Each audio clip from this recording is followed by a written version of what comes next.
Let's just say sin is represented by a piece of chocolate cake, by some chocolate cake.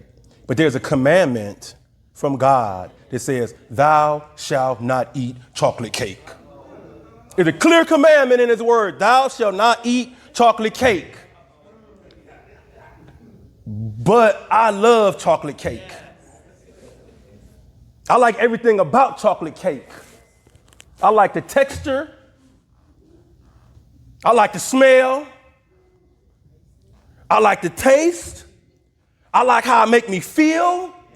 I like chocolate cake. No, I love chocolate cake. So I said, okay, Lord, I'm gonna follow your word. I'm not gonna eat no chocolate cake.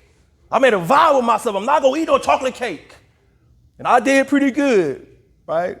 In the analogy for a couple months. Then me and my wife went to this dinner that they had, and it was a great dinner.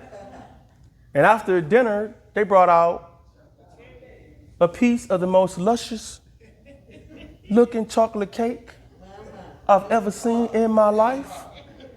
And I said, Lord, I'm not gonna eat this cake. As I grabbed the fork. Lord, please help me not eat this cake as I take a big piece and stick it in my mouth. And before I know it, I've enveloped and put the whole cake in my mouth, the whole piece, found the server and asked him to bring me another piece. I just went all in on it. Felt so bad afterwards, knew I had sinned against God. Oh God, why do I keep eating this cake? I'm so sorry.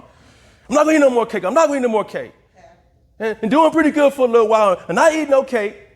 And I go into the cookie store to get some cookies. My wife sent me to get the cookies in the cookie store. It's a crumble. They only sell cookies in there. But on this day, they have chocolate cake. They got the biggest chocolate cake with the whipped icing going all the way around it, sitting up on the display case, and it's glistening. And it's looking so delectable. That's okay, well, you know what? I'm going to get the cake. I'm going to take it home, but I ain't going to eat it. I ain't going to eat it. And I get the cake home, and I was like, well, maybe just a little piece of cake. And before I know it, right, I done ate the whole cake. Like, so don't ever get to the point where you think because you ain't ate chocolate cake in 2 or 3 years that you better than a dude that's mouth is covered with chocolate cake right now. You ain't no better.